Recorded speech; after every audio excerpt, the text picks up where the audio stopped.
Steam locomotives were some of the most powerful machines ever built. They pulled trains that fueled our imagination. They represented vision, collaboration, ingenuity, customer service, and extraordinary human achievement. But in order to get to their destination, it took someone guiding them through a series of switches in order to get to the main line. Just like leaders today, it takes someone directing them down the right path in order to get to their destination. Welcome to Mainline Executive Coaching ACT, which stands for and Cultural Transformation, hosted by Master Certified Intelligent Leadership Executive Coaches Michael Bailey and Rich Barron. With over 50 years of successful cultural transformation and quantum leadership development between them. Brought to you by Intelligent Leadership Executive Coaching, the world's foremost authority on cultural transformation and intelligent leadership development. Once again, thanks for joining us and enjoy today's show. Thank you for joining us. This is Mainline Executive Coaching, your Mainline Executive Coaching to Leadership. ACT, Act and Action and Cultural Transformation. We're here to take a look at something that's a little uncomfortable, but happens quite a bit, aren't we, Rich? Uncomfortable is our middle word, our middle name. That's right. Pushing it out there, getting uncomfortable again. Yes. I'm Michael Bailey. And so we're going to take a look at this notion of, hey, I'm here to wreck your business. It's happening more than you might think it is. What is that all about? Not to wreck your business. And these are people supposed to be helping. Yes. So let's talk about it's happening a lot. We see this. It's talking to quite a few different folks that we work with. We see a trend in some areas, and especially when you're talking about there's probably 4 or 5 areas I think we ought to hit. First and foremost is M&A, reorganizations. Another one is talent, choosing the right talent, promoting the right talent. All of these things, those 3 things, and probably a couple others we'll address, can really wreck your business if it's not done right. And we've actually seen this firsthand recently. Yeah. Not just with one company, with a few different companies. So let's start with one of these, Michael. Let's start with the M&A. All right. So you got this business that comes in and merges or acquires another business. And since they're the predominant one, they come in and say, now we're going to be making the rules, putting people into positions or readjusting that, the processes that we're going to be using, all that kind of stuff. I'll give you an example of one. A business bought another business. It was actually a smaller business than the business that they acquired, but somehow they got the capital. The business that they bought, extraordinary business in terms of marketing, just stuff that they did in servicing their clients. They are the top notch. They are the best at it. This other company, they're kind of like, they're like a C+ level. But the money was right, so this other company agreed to go along with it. Certain people went on, other people they just bought out. The problem was that the company that bought them had no ability, didn't have the sophistication or the maturity to play at the level of the company that they acquired. The result of that was everybody in the company that they acquired are being dummied down. They're not allowed to perform and do at the level that they can really do, which brought extraordinary performance, extraordinary results. Again, that's why they're so attractive. But the company that bought them just doesn't get it. They just aren't, it was sophisticated, mature, that bright. Yep. And so what's happening now is there's been a mass exodus of people just saying, I don't want to deal with that kind of crap. That's not what I do. And in fact, some of the best stuff in that organization, out the window. We're not doing it. And the result of that is they really are wrecking their own company without even realizing it. They're wrecking the new company, and ironically, they're wrecking the company that they started out with because they just don't get it. Yeah. one of the most important things for companies to do, and is their homework. Their homework. Who are the people that we are going to be working with? What strengths do they have? What strengths in their organization can we incorporate into who we are? It's not just about I'm coming in, our way's the best, our way or the highway, and that's how it is. In one organization, Michael, we're working with, and talking to some people in the HR department has gone about trying to figure out why things aren't working. So in order to do this, they've incorporated 360s across the board. They're doing 360s out there for all the leadership, trying to find out where the problems lie. And that's not the answer. It simply is not the answer. You know, that can become a witch hunt versus really looking about, where the problems lie. The 360 is a tool to help get a better perspective about what's going on. Yes. See, the company I was referring to the first time, they're not even doing the 360s. Or see how someone's improved or where they can improve. It's not designed to find out where our problems are. Yeah, and so that goes to motivation. What is the motivation here? Is the motivation to CYA stuff? Is that what the motivation is? Is it to be able to fix the blame, get the blame away from somebody else? Somebody else was on a conference call today. He said it really well. It made me laugh. He said, at that C-level, they tend to be pretty forgiving about their mistakes. Well, we made this mistake. Well, here's why we did that. At that C-level, they're very forgiving. Yeah. However, when they take it to the rest of the organization, they're not very forgiving. No, they're not. They're not.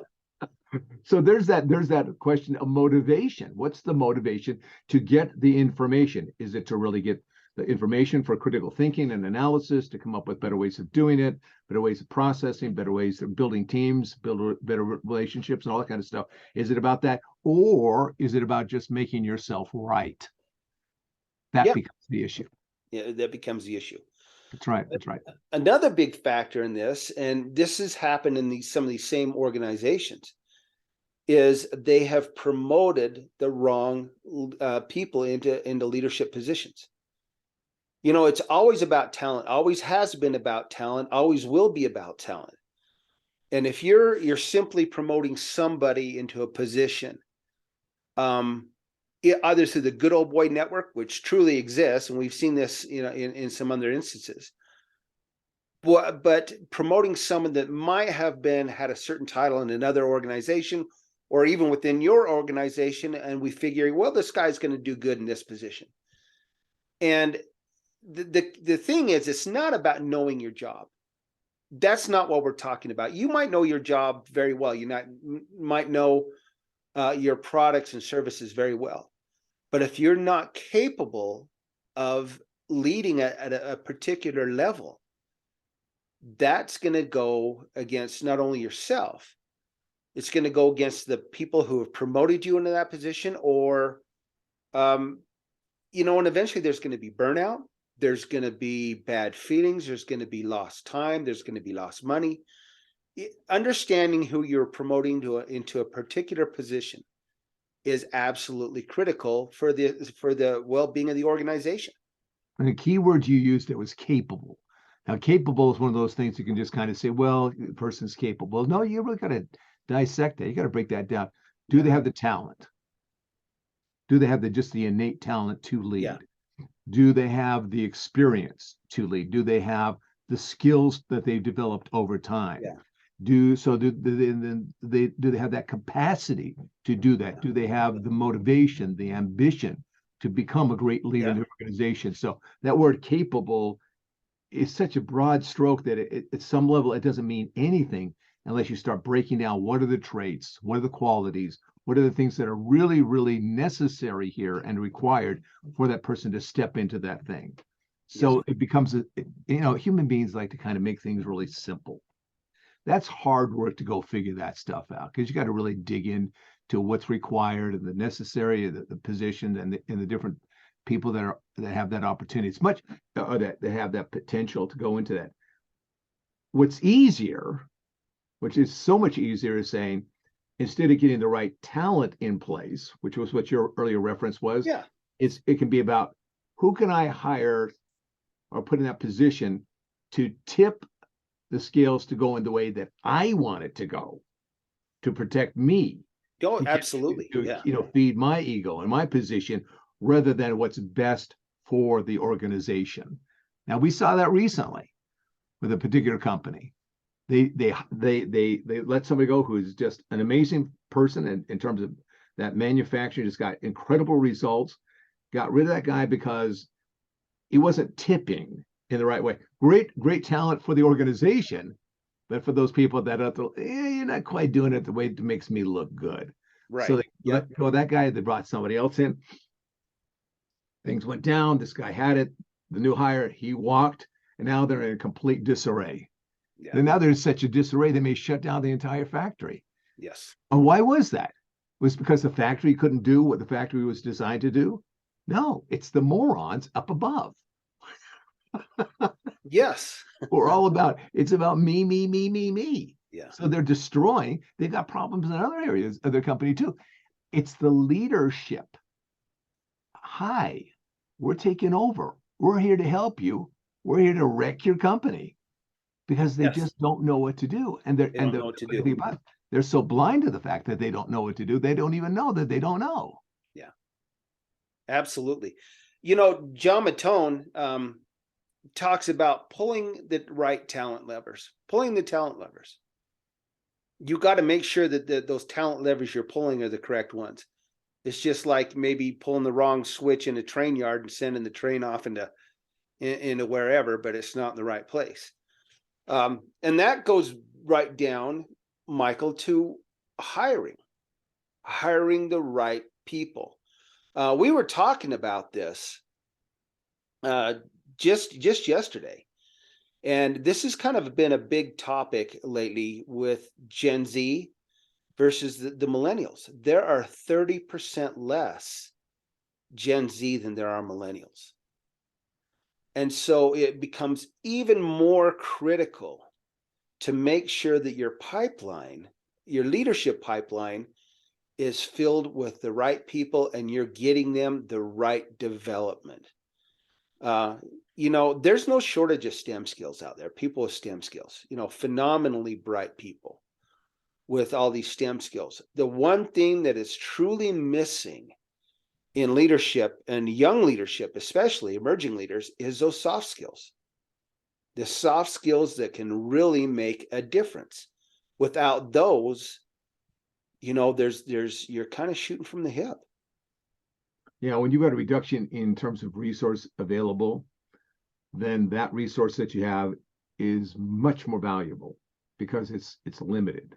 There's not as much as it was before. Right, And so to right. be able to take that and see that also, it goes back to this very simple thing of not only getting the right people in the right places, but do you have the right people in the right places to make those kinds of decisions? Exactly. Are the people that are making the decisions truly qualified to make them? And that doesn't simply mean that they know the business. Phenomenally bright people out there who know their business, know their company, know their jobs, but don't have the real ability to choose a talent. Michael, there's some things that I don't think all of our listeners know about us, but we have both worked with job applicants and people looking for to get back in the workforce for years. You much longer than I have, and we see this a lot. We see this, quite a bit where some of these folks are trying to get into positions that they've had great careers, they've had great opportunities to succeed, but they don't have the real skills they need to get back in the workforce.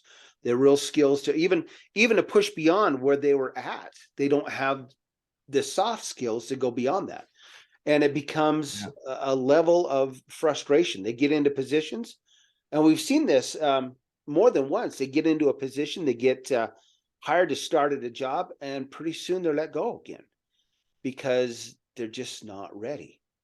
So a lot of this, what we're talking about is even if you're out of work, even if you're, lower down on the leadership ladder, whatever in the company, even if your company's not doing the right thing by taking care of you and developing you, you need to make sure you're doing it yourself. So you're not one of these guys coming in and inadvertently wrecking the company, because that can happen. Yeah. And the fact of the matter is what you're talking about what's your focus? Yes. Yeah. Focus is huge because what you focus on is where you're going to go, it's what you're going to do, and it is what you're going to become. And the other thing about focus is that by focusing, making deliberate decisions about what you're going to focus on, you automatically sacrifice or you get rid of things that are not helpful to you. You've only got so much headspace. You've only got so much time. You've only got Yep. so much energy.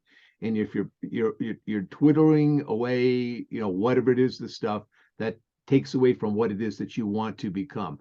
And that's what it will come when it comes down to this is there's a level of who are you developing yourself to become? What kind of leader are you developing yourself to become? What Yes. kind of leader is it necessary for you to become, that you must become for those people? Or when you're applying for a position, what is it that you're bringing? Not just a resume, you're bringing who it is that you are. You're bringing all that stuff there. And many people don't know how to position themselves when it comes to, in an interview. They got to know what they're bringing in terms of not only the experience, but the quality of their work, the quality of the changes that they can bring about in that organization. If you don't know what that is, if you can't articulate that, you're going to have a hard time selling yourself to that employer. And that's what we're getting about here is you Yep. got to know who you are so that you know that you're able to fill that position and do it really, really well. Yes. If not, you're going to be in this position of now you become the guy, hey, I'm here to wreck your business. Yep. Not meaning Absolutely. to, but that's kind of what it comes out to be. Yeah. So what is it we can tell these folks about? Okay, what do you want? What can we help you with to do to kind of move that along for you folks? First thing, I want to go back to the M&A and some of these 360s. Let's Great. talk about that for a minute, because that truly is the wrong way to go about trying to find out where the problems in your company If are. the motivation is wrong, you're right. Yeah. Yeah, and especially if you are doing it already, because in a lot of ways you're already viewed as a bad guy. Get someone like us to come in, and instead of doing a 360 on people, let us do a cultural analysis of your organization, There you go. where you are currently. Now, and I'm going to caution you again: don't do it yourself, because you'll never ever get the answers you're after. And most times, the answers you're going to get if you do it yourself, you're not going to be prepared for them. Simply put, we have some great assessments, great cultural ability to come in and help you understand what's going on with your culture, especially in a reorganization and those sort of things. 360 is absolutely the wrong way to go about that. You need to find out where your culture is. And that's when I think, definitely we know we can help on that. Yeah, get the cart before the horse sort of thing. Yes. Learning how to interview, simply interview people, I think is a skill that a lot of people feel they may have because they're in a certain title. They may have now become a decision maker or someone that is now interviewing people and not having the skills to interview somebody. That's a skill that you just don't acquire because you have a brand new position. It doesn't work that way. And you doing the very best you can, no fault against you, maybe putting the wrong people in the wrong place without having those skills. What do you think about that, Michael? We've seen this. Well, I think interviewing for an employee is a very, very high skill level that I think most people don't even begin to understand the skills that are involved. I don't think they even Yeah. understand the background that's necessary to get that.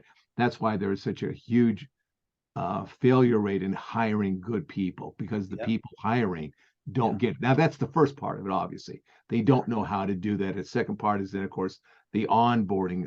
Which is another subject altogether. Oh, yeah, we can do, my That. feelings on onboarding. Yeah. So again, it is this ongoing position of really, if you take a look at it, do you have what it takes to really help the organization? Are you really clear about it? Do you know what the organization is about? Do you understand how it works? Because we can walk in with so many assumptions that are so wrong that we think we're doing good, but actually we're doing a great harm to people.